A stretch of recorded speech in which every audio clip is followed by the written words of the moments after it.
Cavo di sicurezza. Cavo di sicurezza, primo moschettone, secondo moschettone, perfetto, sono in sicurezza. Vado Paolo?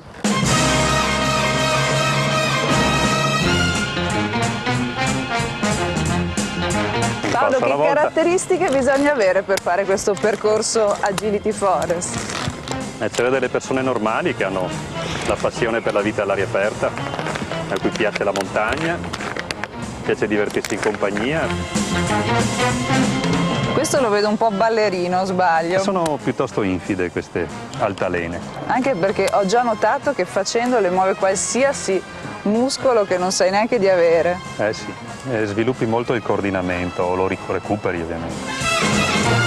Ma hai preso un ritmo perfetto, dai. Hai visto? Molto bene. Sentirai questa sera come... Che beneficio! Che beneficio sulla schiena soprattutto. Ale! Bravissima.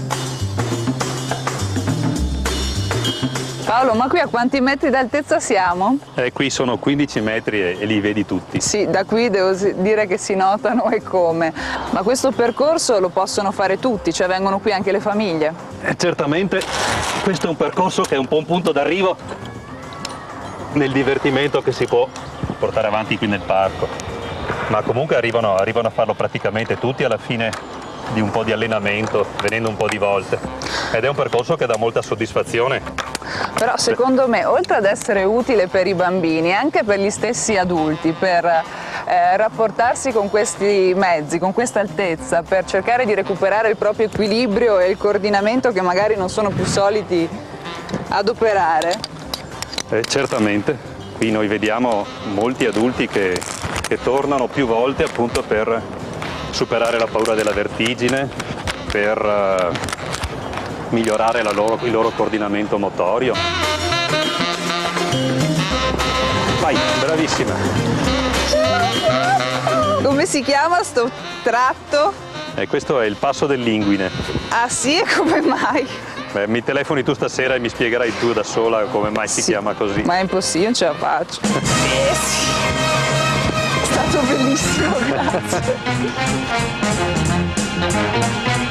Ma mi stavi dicendo che qui fanno dei veri e propri corsi di formazione anche. Sì. Tu vedi che per fare questo percorso, che è il più difficile, è necessaria una preparazione atletica un po' superiore alla media, diciamo.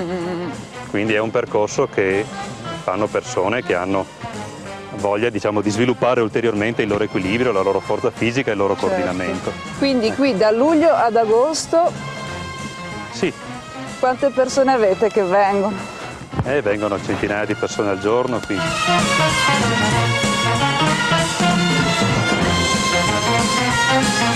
Ecco, abbiamo finito la parte più acrobatica, ora c'è una bellissima carrucolona lunghissima, sono 56 metri che ti porta praticamente... Le carrucole mi piacciono tanto, guarda. Vedrai che ti divertirai di sicuro.